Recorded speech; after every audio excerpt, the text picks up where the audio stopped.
Welcome to Fly Nubian Money, where we help you master your mindset and maximize your money.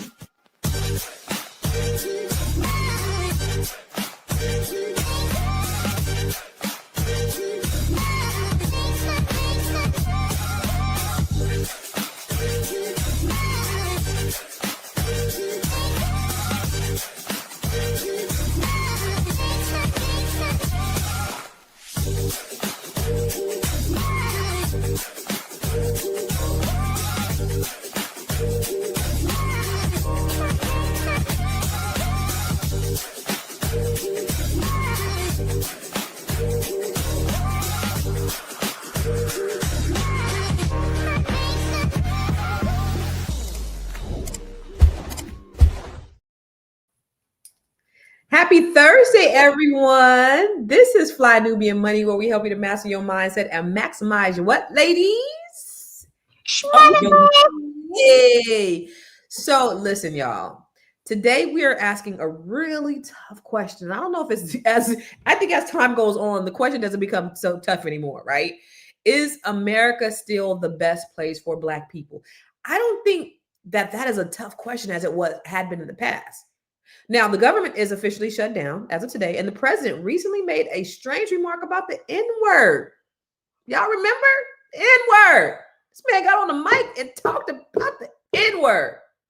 First talking about nuclear, then joking that there's another bad N-word. It's a very, very bad word. And we could use one of the N-words and one of the ones this is just crazy. So this is the time right now where division feels sharper than ever. And we have to pause and ask ourselves, Black people, with all of these systemic barriers, racial inequities, and cultural unrest, is America really the land of opportunity for us? Or is it time to start thinking differently about where we can truly, truly thrive? So to help with this conversation, I got some of the baddest chicks on the planet, the baddest queens on the planet.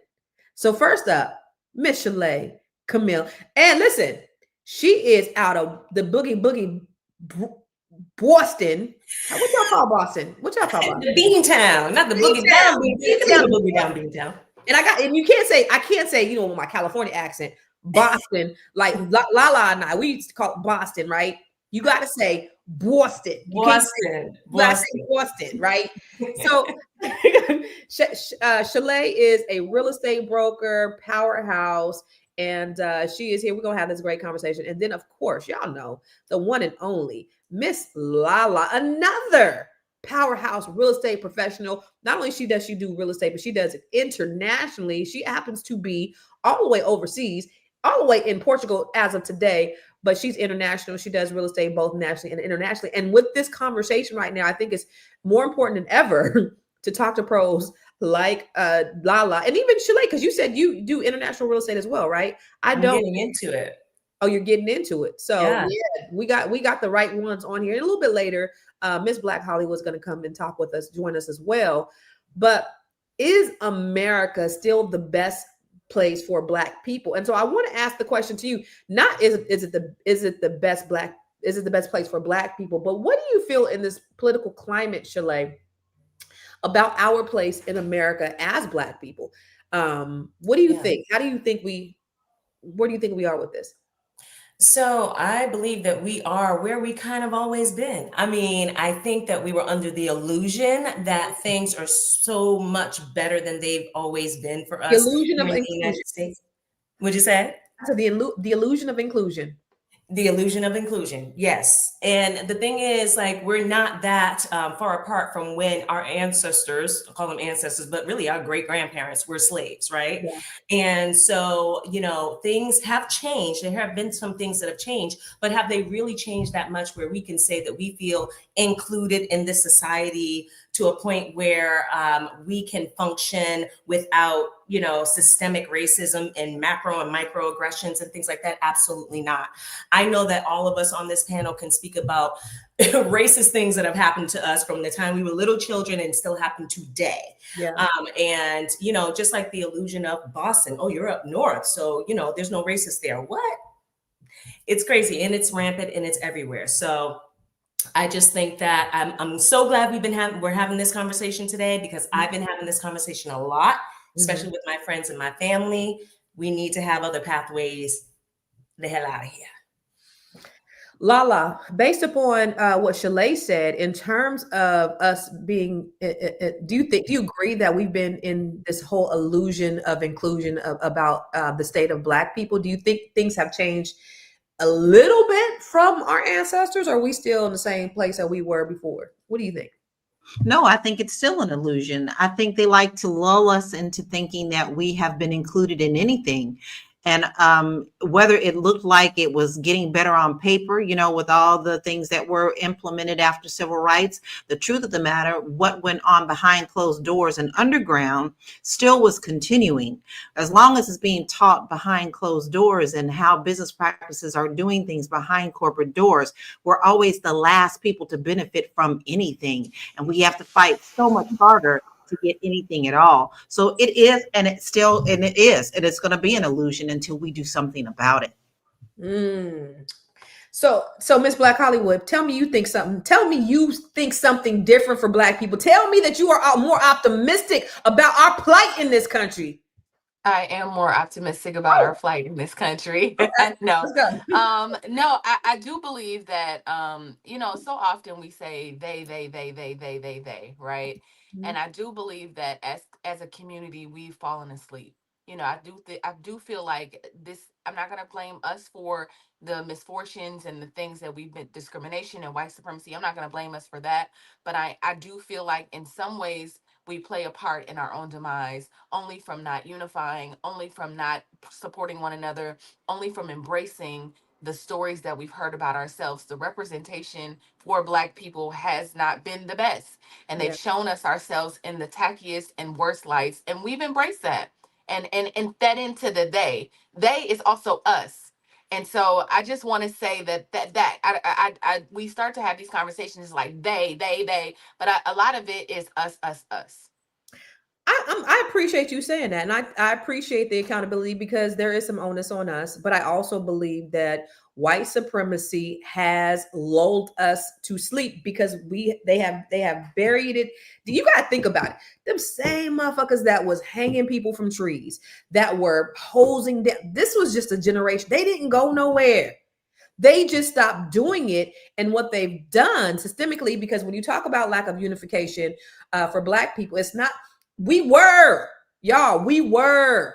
And then, it's like, to your point, we do kind of have a little bit of Stockholm syndrome, right? Because now we are buying into what our oppressors have said about us. We have done that, but it's all part of the brainwashing. When Malcolm X talked about the brainwashed Negro, we've been brainwashed to their program, and them, now they're throwing rocks and hiding their hands. What they've done is they've introduced these drugs, and they've done these things to our community. We have been a project, a science experiment. They have experimented with our culture since the beginning of this country, where they have engineered Black people to be a certain way, and then they blame us for it. And so when you say, it's on us, there's some of us that are woke. There's some of us, but we've bought into that because we've been brainwashed. It's been implemented in our DNA through, it's like he who has the media tells a story. So they've told this story across the world about who we were. Everybody's bought into it, including us. When the majority of people are the most brutal, they're murderers, they're perverted, they have just done some of the most barbaric things that you could ever think of, but yet they say that we are the murderers, and they put it on us, and then they plaster all of, you know what I'm saying? That's so sociopathic. So for me, I don't believe that we can put it on us. I think we've been victims. For sure of an abusive it's like having an abusive spouse for 400 years, right? Yeah, like man. You're like, no, he's great, he just hurts me today, but most days he makes me feel good. I mean, like, he gives me a little something to eat, and then, like, so I understand where we're coming from. I'm not saying it's all on us. I'm just saying I just wanted to give us a certain perspective that's genuine. I do believe that sometimes we rockabye babied into sleep, and we're saying, like, Black, because we see a couple of Black millionaires or billionaires. So there's this illusion that we are winning. And I don't know. I saw something that said 1 in every 25 Black people are millionaires. So does that make Does that mean that we're progressing? I don't know. Because Mm. that's Shalaye, you one want of to say every. something? She's ready. She is chomping at the bit. I have so much to say. Okay, for the unity bit, I think that, so I believe that some of us are unified or want to be. But again, we talk about the lulling to sleep in their system and the brainwashing, right? After the civil rights movement, where we kind of like were supposed to be included, it was almost like them making us compete against each other for that spot. Yeah. Right. So I think that that did a lot to disintegrate our unity because it put us in competition. Now, I know that. So in Boston, I'm gonna just say this. I don't know if anybody from Boston, from the North, you might get upset. I don't care. But in Boston, I feel like, Black people are not united. It's happening more. But again, it's in little pockets. It's in little, and there are people who even make it seem like united, but it's really not. But when I go like to Atlanta or I go to events in North Carolina, I just feel this vibe and I'm like, these are my people, right? So I think that unity looks different also based on where you are in the United States. Well, and it may look different internationally. And I want to ask you about that, Lala, when we come back from the break. What does it look like for Black people, Black Americans overseas? So let's talk about that when we get back.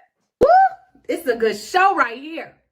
But I'm biased. If you are just tuning in, you are watching Fly Nubian Money, where we help you master your mindset and maximize your money.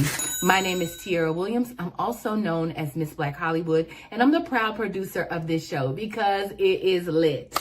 If you want to receive notifications for when we go live Monday through Friday, 1 to 2 p.m. Eastern Standard Time.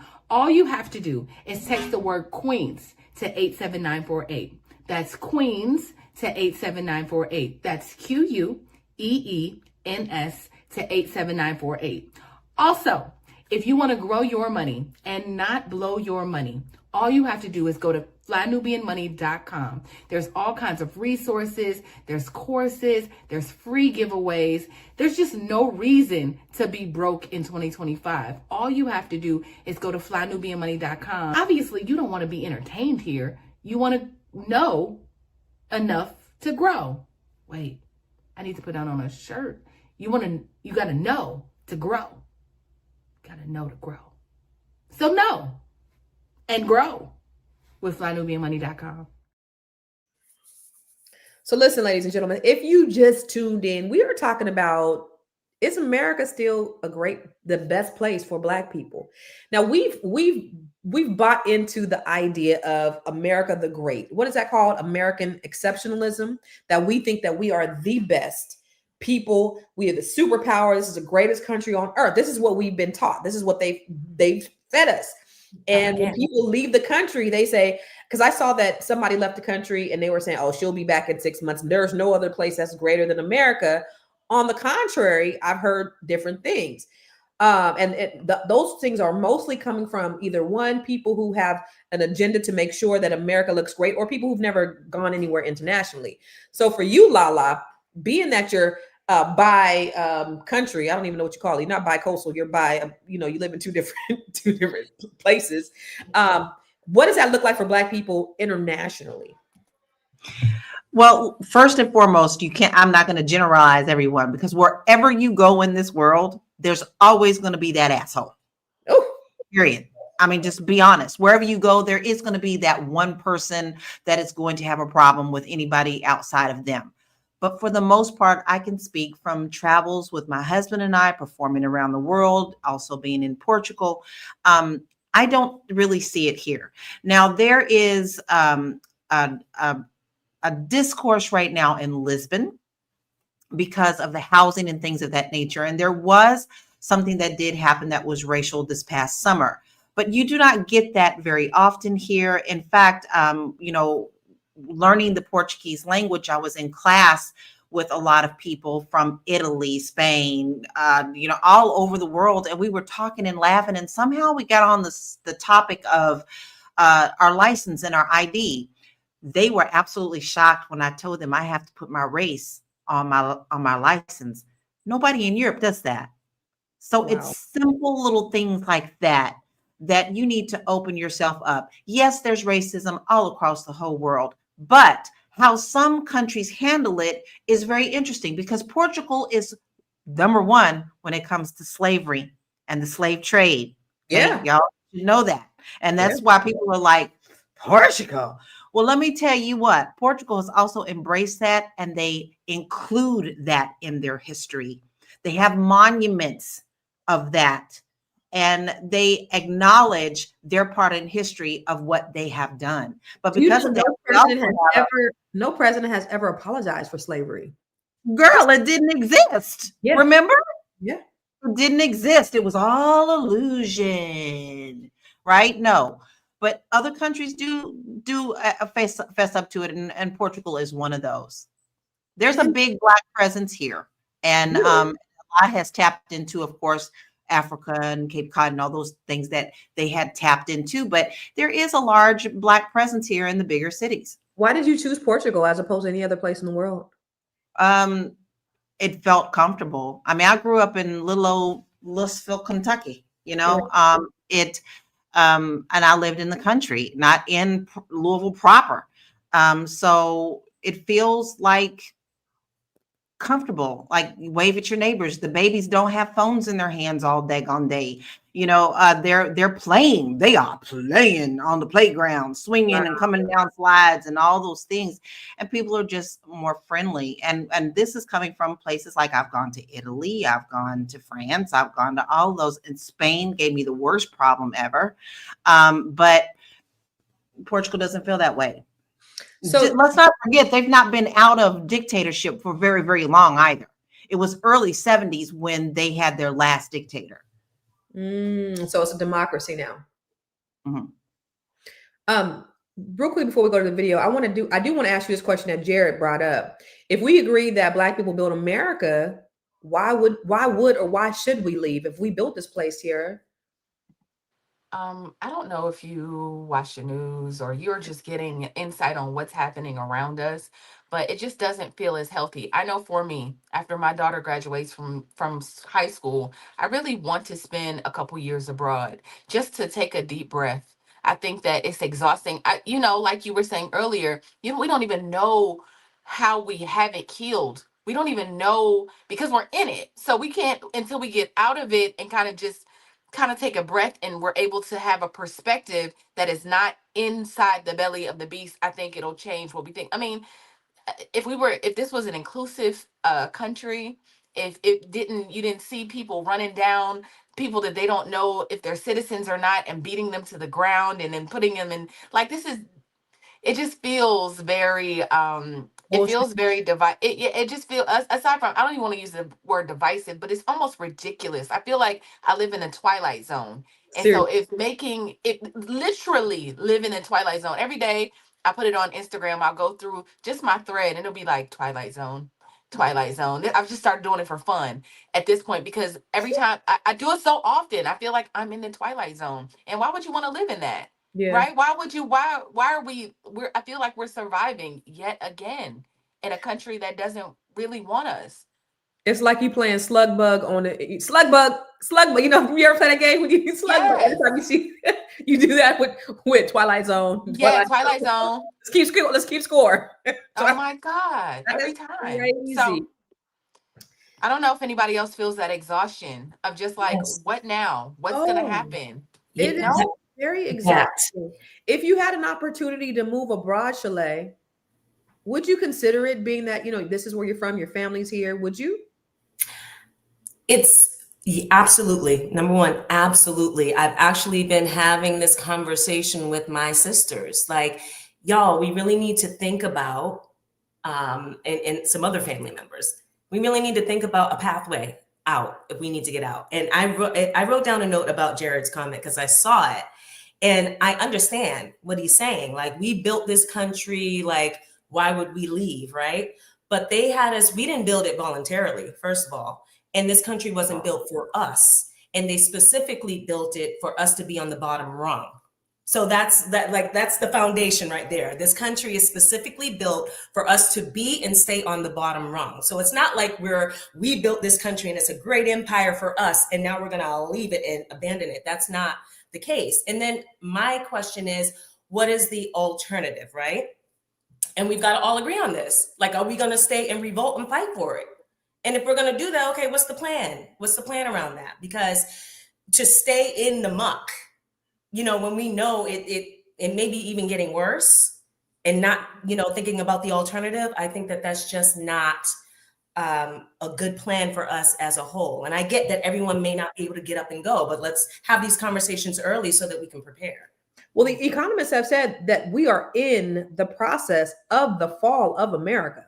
America is failing. This empire is failing as we speak, and we are in the process. So do we ride that ship as it sinks, or do we jump off and do we go somewhere else? And I want to take a look at this video about surviving in America, because I think that's the thing that we've been doing for the last 400 years is surviving, Black people. Let's take a look at this video. Can I say something before the video, though, because I think this is very important to preference. We have to remember that we are still a baby country. We are only 250 years old. When you look at world history and you see all of the history of Europe and how many fights and who took over and this and that and this, we are still a baby. We have yet to see our real first big fall. Unfortunately, we are living in it right now.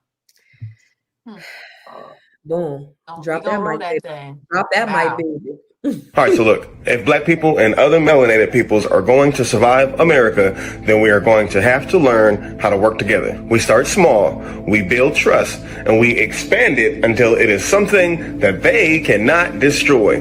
No one is coming to save us, and the truth is, America is not a stable ship, it's a sinking one. The economy is crumbling, jobs are disappearing, and even the so-called good opportunities are just prettier cages. Continuing to pour our labor, our energy, our money into this system that is collapsing is not just a waste, but it is counterproductive to our own survival. We can do better. We deserve better. The question is, what are we gonna do? And that question only has one real answer. We build for ourselves, with our own hands, with our own minds, and our own people. It starts with a survival tribe. 3 to 5 people that you would bet your life on. The ones who will show up when you call. The ones who will share the last meal with you if you were hungry. The ones you trust to watch your children, your home, your back.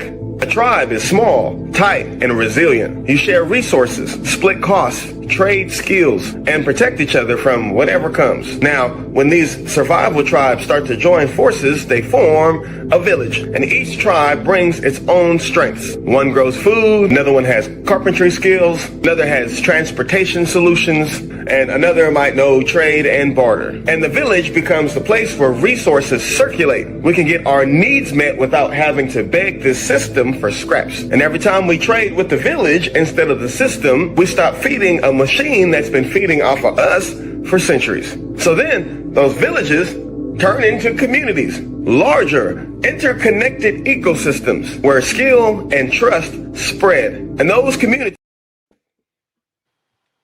Yeah, that sounds. Listen, so okay, I'm gonna give you my opinion on that. I think that's ideally sounds good, but you got to think about foundational Black Americans. Like, so you mean to tell me we built this culture of, you know, the number one culture in this country is Black people, African Americans. They follow after our music, our style. We built this, like we are America. They want our rhythm, but they don't want our blues. We have built this. And you mean to tell me you want us to go back to hunter-gatherer? Like what the, how? What? I mean, Negroes ain't doing that shit. Oh no, Shalaye. Not hunter-gatherer. I was actually feeling the brother. What is, I wanted to know what his name was. I need to know how to feel do his premise. I feel the premise. Like, if we're going to survive and everything goes to shit, right? Yeah. We will need those pockets of like people. Who can you call? Who are you going to depend on? We will need it. I can't lose your base. So yeah, I get it. We're not going to be out there foraging and stuff. Yeah, but like, what are we doing? Like, Black folks. Let's talk about Black people. I mean, let's be real. But this is the thing. Let's talk about Black people. If we're saying that we want to stay, right?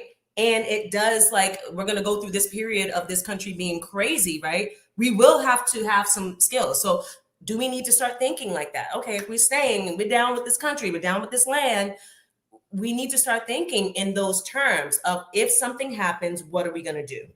And who can we depend on? And can I just say real quick, Please. it's not like we didn't used to do those things. It's We not like even we now, weren't. no, either. A lot of like We black lazy.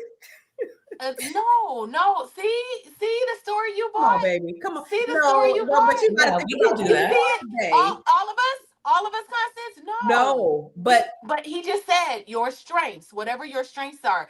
Armando is in the chat right now. He talks about food every single day. I love that. We get Armando. He said what you say, combat tactics. He know how to live out on the grid. Yeah, so we There's going off the people- grid, Negroes. Listen, there's black people that my point is there's black people that know how to do that. And that what Yes. we know is Yeah. that we invent pretty much everything. So what we're gonna do is put our genius and focus it on something else. Love If we really have to do it, black people gonna know how to survive. I don't care what you say.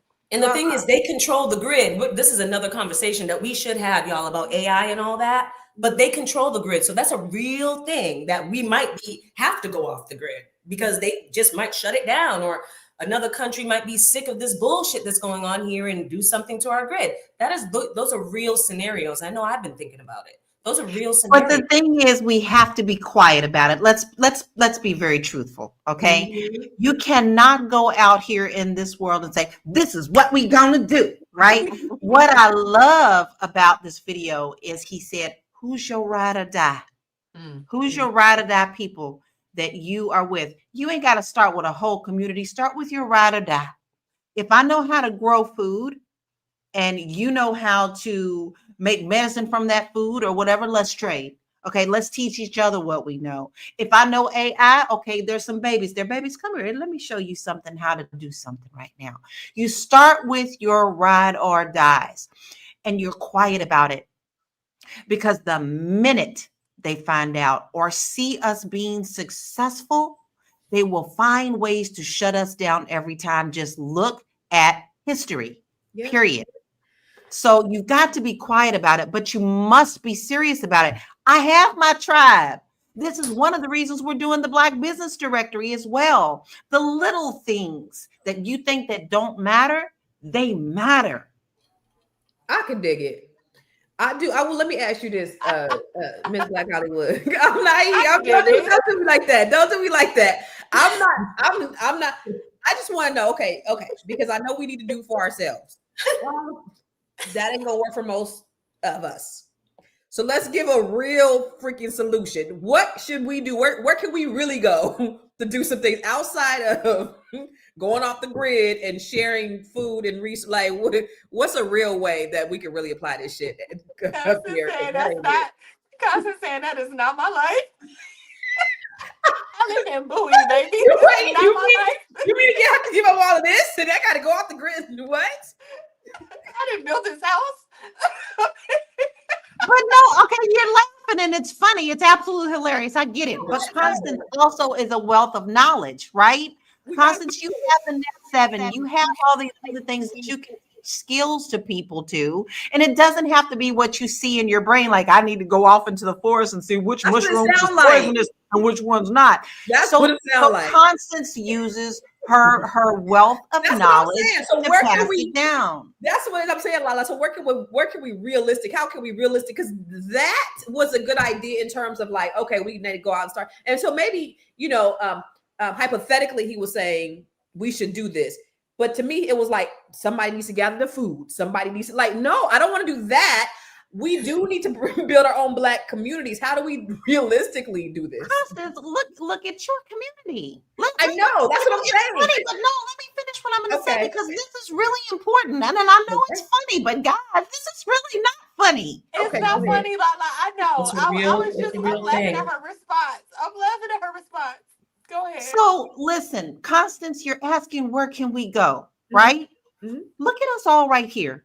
Mm-hmm. Are we not part of this network? We all have our specialties. We all have our own communities, right? Mm-hmm. Within our communities is where we teach those. Within our classes, within our courses, within the people that we do business together, like B1. That ain't no joke. B1 is powerful.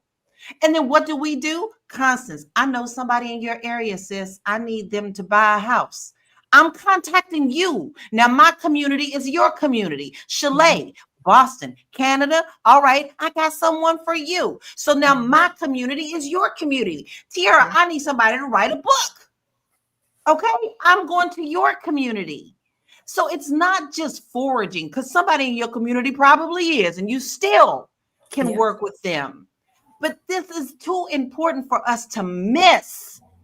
You talk about it, but we're not doing it. So actually, you are not stagnant.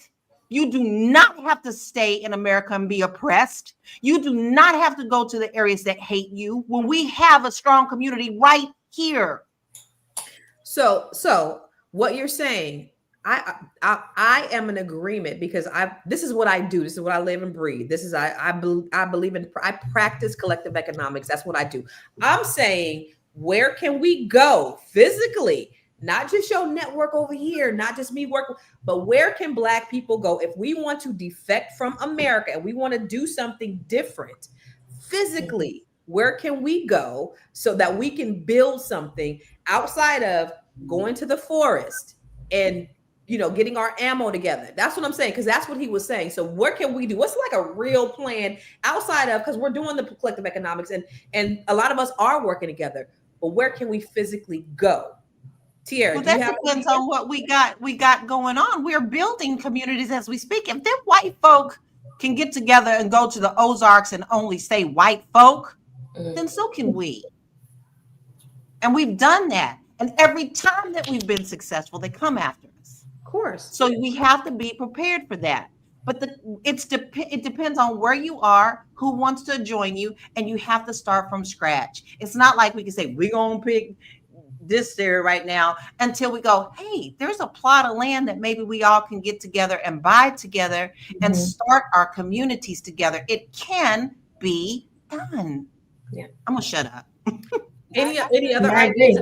You were about to ask. So I remember when so in 2013 it was my first introduction to Minister Farrakhan, and the event was, he was talking about, he had put together this plan. The Nation of Islam has put together this plan for Black people if they like just pay like $45 a year or something like that. But it wasn't even like every Black person in every community. It was like maybe 1 million Black people. It was insanely like reasonable. And oh my God, Lord, I got somebody's dog, y'all. Hey. Sorry, that's ghetto. Okay, so I'm not a doggy girl. I don't know how I ended up with somebody's dog, y'all. Anyway, so hey, stop. Come over here. Oh my God. All right, so okay, I'm gonna mute myself. Put that dog in the bathroom. I don't want to put the dog in the bathroom. Hey, sit down. Okay, so basically what he was saying was that it felt feasible, is what I'm saying. It wasn't a whole lot. He was saying that we could buy this plot of land, we could grow on it and become part of the international trade and strengthen our community that way. And so I just thought it starts from our own Walmarts, our own versions of things, and then we feed into our own communities. And I thought that was dope, right? It was simple. It didn't require that we go and live in the forest like what you're saying. It's just a little bit off the top every single year as a collective. And so is this a physical location where he's saying we buy this plot of land in America, or is it somewhere outside of America? It was in America. But what I'm saying is maybe we look abroad though. Okay. We're throwing out ideas, right? I think that we should realistically do it. I think that we should have the plan, again, not trying to put the plan out for everybody, like Lala said, but it should be a multi-pronged approach, right? Because yes, we live here now and we've got stake here now. Our families are here now. So what can we do here now? But also being of the mind of, all right, where else can we go? Where is a good place? And it starts with having these conversations and connecting with people in the 3 to 5 places that you're thinking about in those areas. The All Black National Convention this year, for one, I loved it because it opened up my mind about international trade, business, living, Whereas before I wasn't really thinking, I had the thoughts, but I wasn't really thinking like that. And I've connected with a lot of people who are in Africa, in different parts of the country. I mean, parts of the world and the country. And so those people are also now a part of the village or the tribe, right? That you can reach out to and say, hey, how is it over there? But I think that we need to be thinking about a multi-prong or a two-prong approach. I also was like, oh, I want to get some land here. I met some people at the conference from Boston, actually, who lived next door to my cousin, who said that they bought them and like, I think 17 other families they bought out in the middle of Georgia, but they bought like 100 and something acres and they're building on it. And they have a covenant for that land and stuff like that. Now, that's going to be great for them, right? If they need to leave, yeah, maybe they need to have another strategy of where else can we go? But I think that it's important to have something to sell too. So if you got some land here and you do need to leave, you can sell it. And then that could be your nest egg to take that and go somewhere else. But we need to be thinking on a multitude of levels for this. I love what you said about it being a multi-prong or myriad of ideas, because I think there's no one way to skin a cat. Like, we got to look at different alternatives. For some, it may be foraging in the forest. For others, it may be going international. For others, it may be buying plots of land. But my thing is, what can we do here? Can we do now in this present moment? And that does go back to practicing collective economics. That does go back to empowering and unification. And again, I don't buy into the idea that Black people just aren't unified, because I think we are. We just had to be... we just had to know what was really going on, because we have been, we had this idea of this great white savior that we've had for the last. So first of all, they put us to sleep. They lull us to sleep. They give us these handouts. The Democrats give us these handouts. The Republicans don't want to do anything. And then they want to save us. They want to take everything away, and then they want to become our savior. So now we have to depend on them. And now with what's going on in the current administration, I think we're seeing, here's what this is what's really been going on. And we have been bamboozled. Malcolm X said it 50 years ago. We have been hoodwinked, run amok, led astray. And now Black folks are starting to wake up to what's going on. And so that's the thing that I think that we all need to really look at is, what are some things that we can do today? Ideally, some of that stuff may be 10, 15 years down the road. Today, we look at Black businesses. Today, we look at Black unity. How do we work together, put our money together so that we can do the things together and build our community? That's the reason why we're so affected by what's happening, is because we have no power. Why do we have no power? Because collectively, we don't put our funds together. Let's go to a commercial, and then we're going to go back to the second video, the next video. I know. You're busy, you got things to do, and you can't take us on the go with you every single day. Good news for you. We are now on Spotify. So if you can't watch us, now you can listen to us on Spotify. Search Fly Nubian Money and all the episodes shall appear. All you have to do is like, subscribe, leave a 5-star rating, leave some comments, tell people how you love us, so that when other people come along and are looking for a great show to watch, they can find Fly Nubian Money too. One last thing, and just in case you've been sitting under a rock, Fly Nubian Money now has an investment club. We are the Fly Nubian Money Club. It's easy. All you have to do is go to flynubianmoneyclub.com, and I am committed to bringing in top experts from all industries to help you level up. They're teaching us the skills that we need to compete in this market. We often say that nobody is coming to save us, not the government, but guess what? We're coming to save us. I'm coming to save you with the Fly Nubian Money Club. So listen, all you have to do again is go to flynubianmoneyclub.com. We have a 30-day free trial set up just for you, just for those people that are struggling. Even if you ain't struggling, you ain't got to struggle. I'm coming. Okay, let me stop playing. I'll see you soon. That makes absolutely no sense. You put your skin color over patriotism. You are offended by people who value and defend and protect America. You are choosing to be an orphan in this world. Y'all are inviting the orphan spirit into your existence. And you're not an orphan. You have a home. It's the United States of America. You have a birth certificate. You could get a blue passport. All it takes is a couple $100. You could get a blue passport. You have every single right that any other American citizen has. and you choose to continue to other yourselves. You're choosing to perform victimhood. You're choosing to perform oppression and marginalization. And it makes absolutely no sense at this point when you've had a black president, you've had a black vice president, you have so many black millionaires and billionaires, you got all black films. I watched Black Panther in Thailand in a movie theater. You got how many all black Super Bowl performances do you need? You got a whole black month dedicated to you. You got black channels on the TV. What the hell else do you need to understand that you are neither marginalized nor oppressed? You are an American citizen and you can do anything that any other American citizen can do. This is coming from somebody who lived in Germany, lived in Thailand, lived in multiple states in the United States of America, obtained multiple degrees, studied on multiple campuses, have held multiple positions in multiple places of employment, have owned multiple homes. All you got to do is decide that you are a privileged American and be that and walk in that. You are a citizen of the greatest country in the world. If you've decided it's not the greatest country in the world, it's because you are not contributing to it being great. You don't understand greatness. You don't value greatness. You're too bitter. Heal. That's all I can tell you. Ladies and gentlemen, this is what Black MAGA sounds like.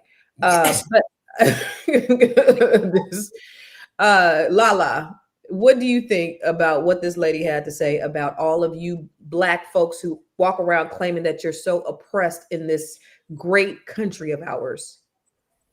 We were oppressed as soon as they put us in chains and saw us as a commodity. They still keep those chains on us, regardless of how we see other people being successful. Everybody in every ethnic group has people who are successful. Some people have it better the way that they lived in their economic development. Some pulled themselves up out of bootstraps. But when you look at things statistically, it's not good in the numbers when you look at it. So it's up to people to make their decision what makes them happy. If she wants to sit in this shit, let her. Because for my mentality, I don't want that in my life. And if baby girl, where's your tap dancing shoes? Because that's obviously what you're doing. This is clearly Black MAGA and they got you fooled. You are not one of them, baby. You are one of us. And it's very clear that they're making sure that you understand that. So it's all up to your mentality, what you want to do, what you want to fight for, how you want to fight for it. But I disagree with absolutely everything that she says. We were sold some horned freaking schwaggle mess. I grew up singing The Great American Melting Pot. How much of a slap in the face is that to us to know that that was just a joke? And that's exactly what it is. And it's not just our communities, it's the indigenous communities, it's the all other communities. If you are not seen as pure white, then you are the problem. You are not a them, my love. You are an us. And after a while, we're not going to want you over here either. And that reminded me, Lala, that when you said we Black MAGA, you are not one of them. You know what was she running for? That politician, that Black MAGA politician that had that big old venue, all them damn buses, but nobody showed up. Yeah. Black MAGA said talking the same shit this girl's talking to. She had some big political event. Nobody showed up. Not one person. They will let you know quick, fast, in a hurry. Right, you're not like us, right? But the thing is, I think I gotta walk around and be worried in Florida who's behind me, who I'm looking over my shoulder with, because most people down there, until I open my mouth, don't believe that I am a Black woman. They think that I am a them. The things that I hear them say when they think that they're in the comfort of their own people. Do I want to take that on in my mentality? Do you want to walk around in trauma all day long? No, I do not.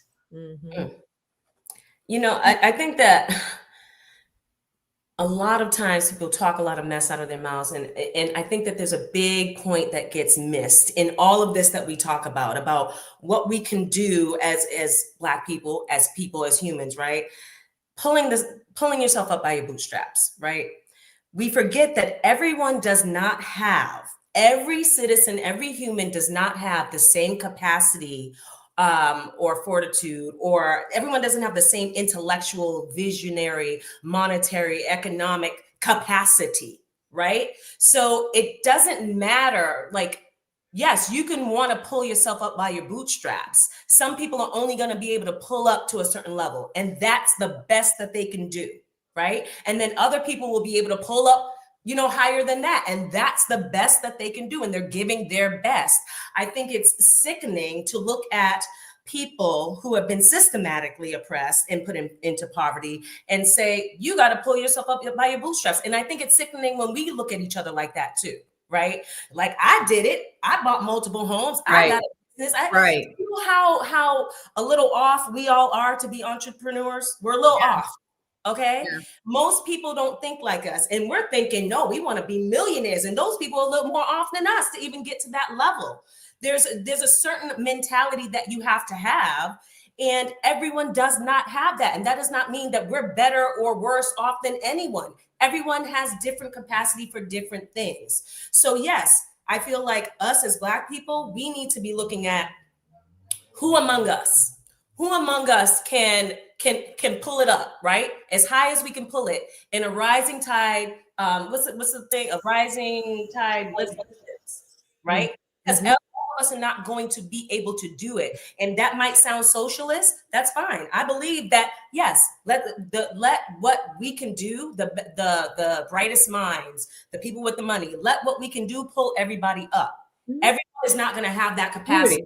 Even get to a point where you think it's acceptable. Yeah. It just is what it is. We got to I love that. Yeah. No, I love that, because when you talk about us being entrepreneurs, and we are an anomaly, it is hard. Think about it. To get to my first million and compare me to a white man, it's going to take me 100 times harder to get to my first million than it takes him. Doesn't mean I can't get there. It's just that I had to work so much harder to get there than that white man did. And so that's why our experiences are so very different, is because, yeah, we can do it. We just got to run faster, jump higher, work harder, be excellent at all times to get there. Yeah. We can't be we don't have white mediocrity, the privilege of that. We sure don't. And Constance, also, we're starting from a place of we don't know what we don't know until we know we don't know it. We're starting from that place. Yeah, because we don't have that generational knowledge that a lot of most of us don't. Yep. So we only have the time that we have in our lives, and we're competing against people who already got the blueprint because it was made for them. Exactly. And we're still trying to figure it out. Exactly. So there's so many different variations. What she just said just made my stomach sick. It was bullshit, but go ahead. I don't know. Maybe Tiara has a different take. Well, well, in fact, when I watched this, I mean, not to jump off into like something else, but I do believe that a lot of times there are things here that we can benefit from, right? As there, it's much easier for me to make a goal, set a goal, and go out and say, I'm gonna make this plan and I'm gonna achieve the goal, right? I'm just gonna keep it ABC right now and achieve that. What she's saying is we're in a country where you can go outside and forge your own path with the right education, with the right things in your hands, with whether you're Black or not, right? There's I think I told y'all this before, but I went to a loan. I actually met with somebody that gets loans for he helps Black people get loans, like business loans. Last night he was saying there's all kind of things that Black people just don't know. We're just not privy to in terms of, and we don't seek out the information. We just be like, oh, that's not for us and we can't get access to it. Well, you can get access to it. You just need to just look around a little bit, like look around, maybe apply yourself and be looking around for things. I'm just saying, there are things that we have access to. Do I like the spirit of what she gave, the spirit of what she just said? Like, you're obsessed with your skin color and we should, patriotism is all of that. Like, I'm not with that, but I'm just saying in general, if we can apply ourselves, make some goals as a community, we can raise ourselves up. Me and Constance and I also always talk about the fact that of the $2 trillion in our spending consumer spending, right? The access, we have access to $2 trillion and we spend that. Only 2% of that is spent with the Black community. Even if we just spent 10%, if we raise that to 10%, it would completely change our community. So I do think what she's saying is the ball is in our court sometimes too. It's not all like, woe is me. It's like something we can change for ourselves. But okay, of that 2 trillion, let's talk about it. Let's break that down, because here's the thing, and I think I've mentioned this before. Less than 3% of businesses in Black communities are Black owned. It's not that we don't want to spend with each other. We don't have businesses to spend with, because when we did have businesses, think about back in the 1920s and 1930s, a lot of them were systematically destroyed. So we don't have the businesses to spend money with. Remember when Killer Mike did that experiment where he was trying to do only do business with Black businesses for 30 days, and he was out on a bench and he could not find a lot of Black. We don't have the businesses, so we have to we got to start starting businesses, brick and mortar businesses, because when you look at all of these other communities, you will see every other community in a Black every community in Black owned Black communities, other community businesses, right? So whether it's Asian or Hispanic or European or Arabic businesses in Black communities, but you will not see a Black business in any of those communities. So we can't spend with each other if we don't have the businesses. So we got to step back and say, look, we got to start creating businesses. But you think about all of these things that are done every time Black people get in, because you can't say everything is, we got to stop being obsessed with our skin color. Every time we do something, they change the rules. You think about that shit. When Black people in South Carolina, when back in the day, they would allow, when only white men were going to become lawyers, they would just say, hey, you just, got to have a nod from a judge. When Black people started doing it, now you need to pass the bar. When you think about what's happened in music and in sports and all of those things, every time Black people have gotten involved, they change the game. Anytime we get involved in anything. So yeah, we trying to play by your rules, but as soon as we get in there, we start winning, these motherfuckers change the rules. And that's also a problem. That is not our problem. The only people who can fix racism is white people, because they're the ones who are racist. Let's go to the next video. All right. You have some stats as well, Constance. All right. Yes, this was a pretty bad time to say this, but let me tell you something. As a Black person, it's really the best country we could really be in, because every other country, we're literally at the bottom, especially African countries. For some fucking reason, we're still at the fucking bottom. My pops is from Nigeria, and he used to be a police officer. The only reason he was a police officer so he could get to America. And some of his friends were still in the force or retired, and the things that they tell him, it's corrupt as fuck. Like, you really got to be that top 1%er to just get some type of equal rights. And it's sad as fuck how they treat the people out there. And that's just one example of like pretty much every other country in Africa. As a Black person, what country can Black people go to where they pretty much have it better than America? We're really struggling over here, struggling like crazy. And I think anywhere else, we would be struggling worse. Like, in all honesty, if you could tell me a country that is better than America for Black people, because I'm a Black person, I'm talking about Black people. So I apologize if any other race has better countries to go to, because if y'all do, that's great, you feel me? But as a Black person, where can we go that's better? I'm not trying to diss y'all countries or anything. I'm just saying, for Black people, this is the best we got right now. This is probably me. If I'm being ignorant, now who's taking the advice? best we got right now. Who's taking advice from this? Lala, you taking advice from him? I'm not taking nothing from anybody who's trying to tell you and lull you. And you are not going to gaslight me or anyone that I love that has the desire to get out and see the world to do so. If America is not for you and you don't feel comfortable there anymore, then it's time for you to do your research. Now, I do want to make it extremely plain. It is not as easy as just saying, I'm going to go live over in Spain. No, sir. There are protocols and there are things that you need to do. You need to learn about their visa products. Are they a friendly country to other communities? Because there are some that are not. Spain is not one of them for me. Okay. There's a lot of struggles down there, but there are also a lot of African sections that are wanting Americans to come. Ghana, Sierra Leone, Nigeria, Cape Verde, Zimbabwe, Kenya. They're telling us, come on back over here. And I have spoken with agents and talked to people where they're like, we want you back home. And there are some horror stories because people were not prepared before they went.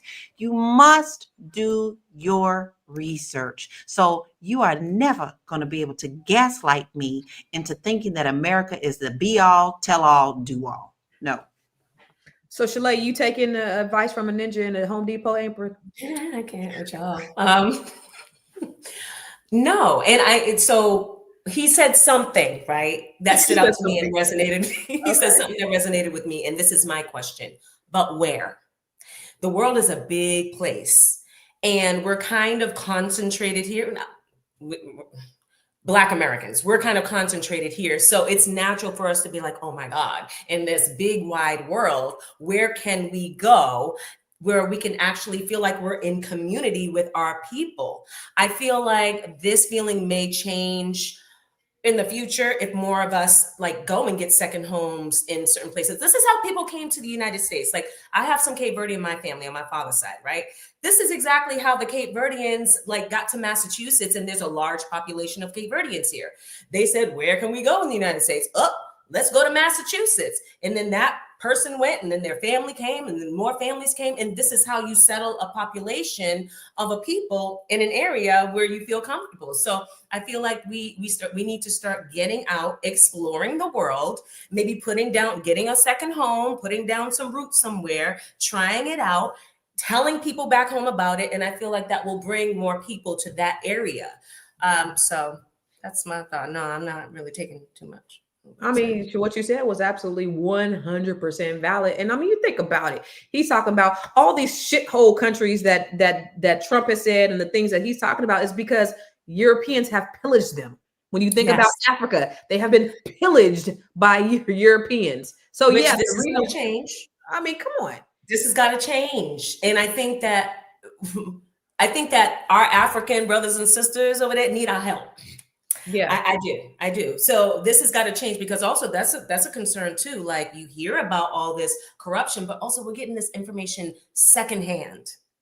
Now, I'm not saying that the corruption doesn't exist. I know that it does, but I also know that there are some good countries. Okay, where are the good countries? And this is the question that we need to be answering. Where?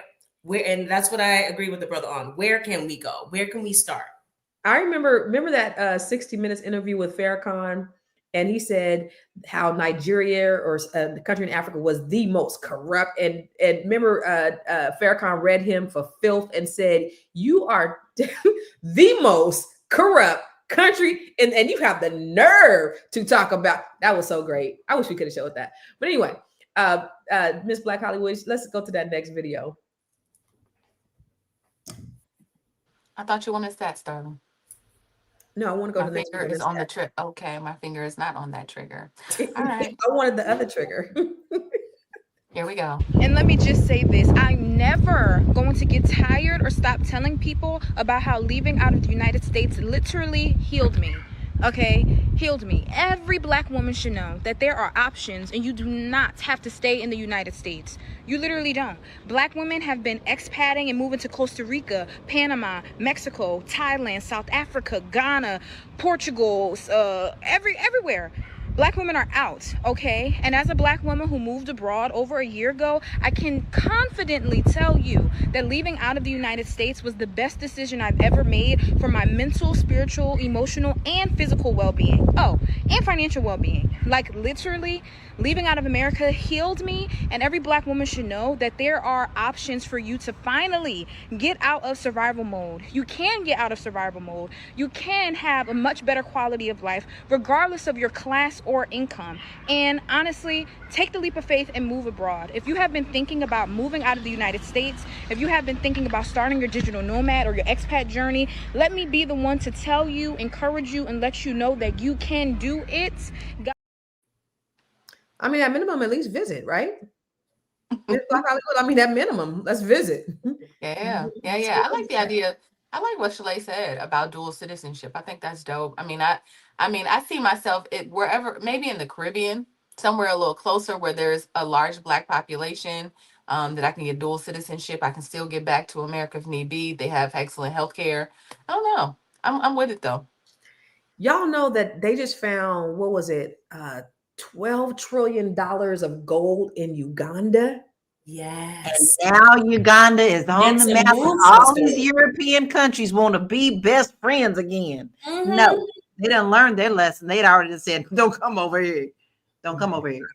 They Yes. gonna try to hook a crooked one way They're or gonna try another. to take it. They're gonna figure out how to take it. They gonna try one way or another. Let's take a look at some of the stats.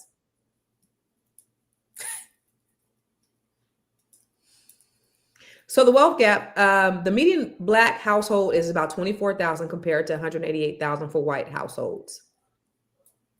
Black workers earn about 76 cents for every dollar earned by white people. And Black Americans are about 2.5 times more likely to be killed by the police than white people in America. Okay. Black women are the fastest growing group of entrepreneurs in America, yet they receive less than 1% of venture capital funding. About 20,000 Black Americans moved abroad between 2015 to 2020, citing safety, racism, and better quality of service. So with all of these stats, it looks like that Black people, we have all we need, but perhaps this is not the best place for us. So I'm going to ask you again, and this is a question that I posed a little bit earlier.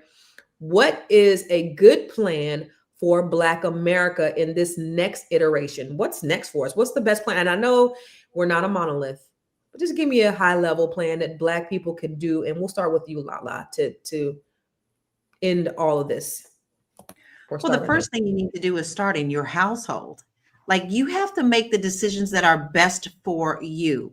You also are a part of a community, but there's no community without you.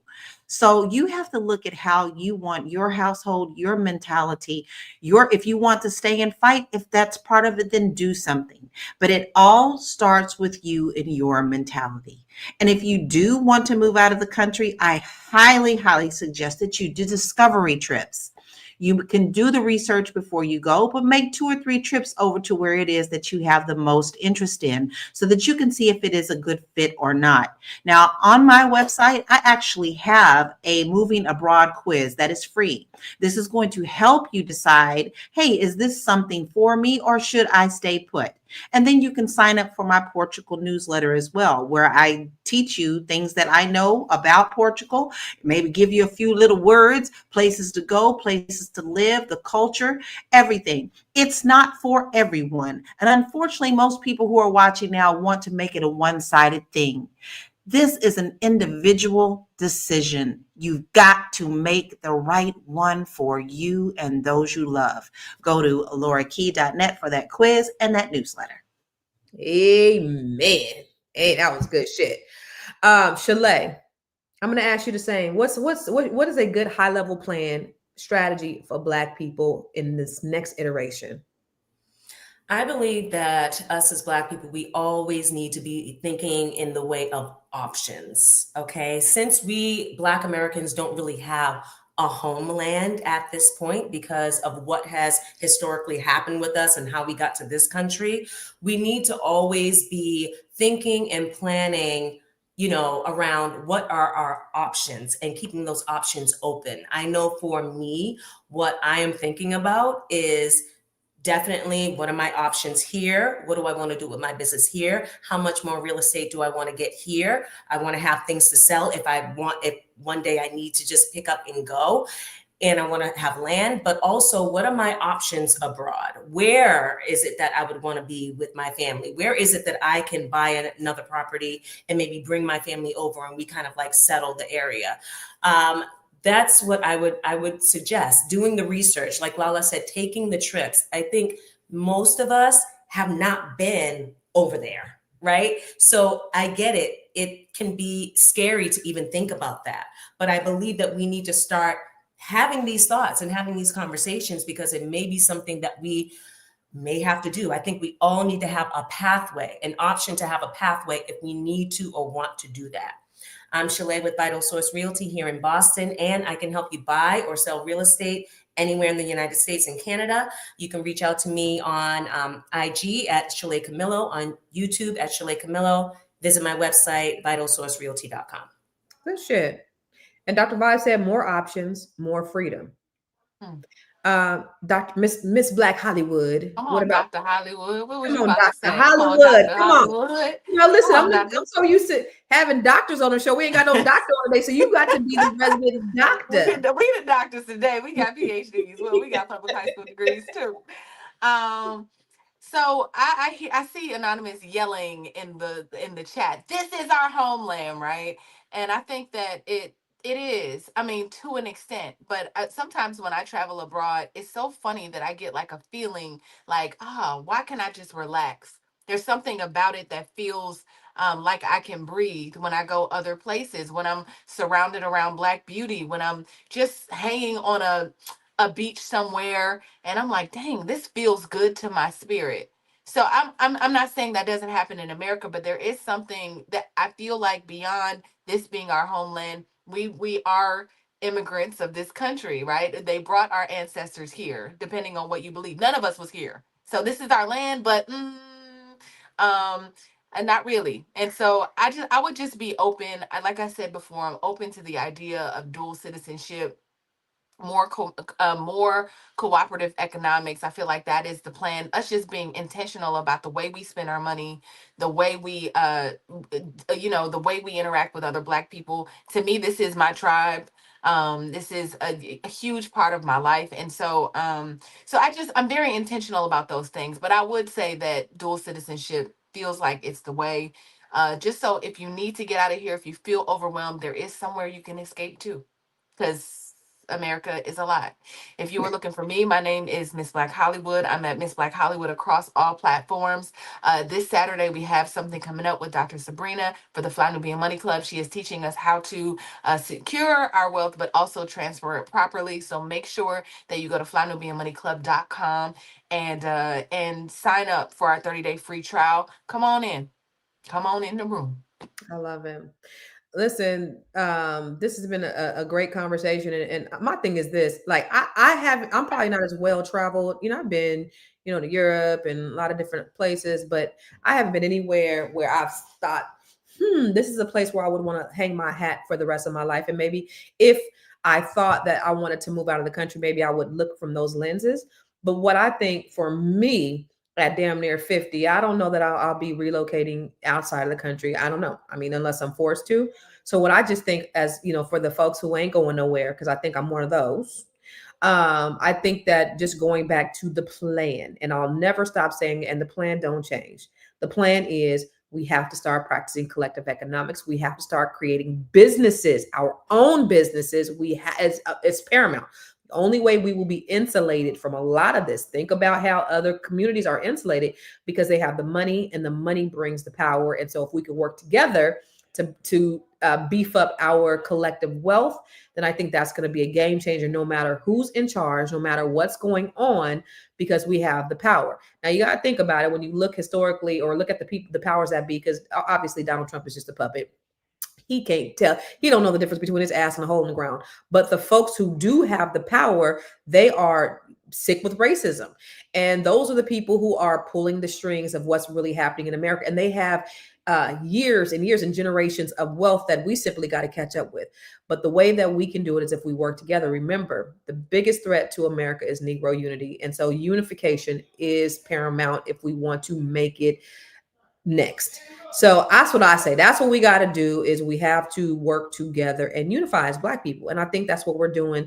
And it has to be on a grassroots level. Maybe we don't all go the same place. We don't all think, because we're not, homogenous. We're not, we're not all one-minded, but there's different ways to skin a cat. And I just think that a way that collectively we can do it, a universal way, is to work together, period. So where can you find me? Everywhere at I am Constance Carter, doing all kind of shit. So go to my website if you want to get more information about the things that I'm doing. But Let me just wrap this up and say that today's conversation reminds us of a hard truth. America is complicated for Black folks. It's a place of opportunity, yes, but also a place of pain, deep, deep pain. So whether we stay, we leave, or we demand better, the goal is the same. It's to create safety, it's to create wealth and freedom for ourselves and our families. And here at Fly Nubian Money, we help you to master your mindset and maximize your what? Your money. And we're going to see you tomorrow and every other day of the week at the same time, same bat channel. We appreciate you hanging out with us today, ladies.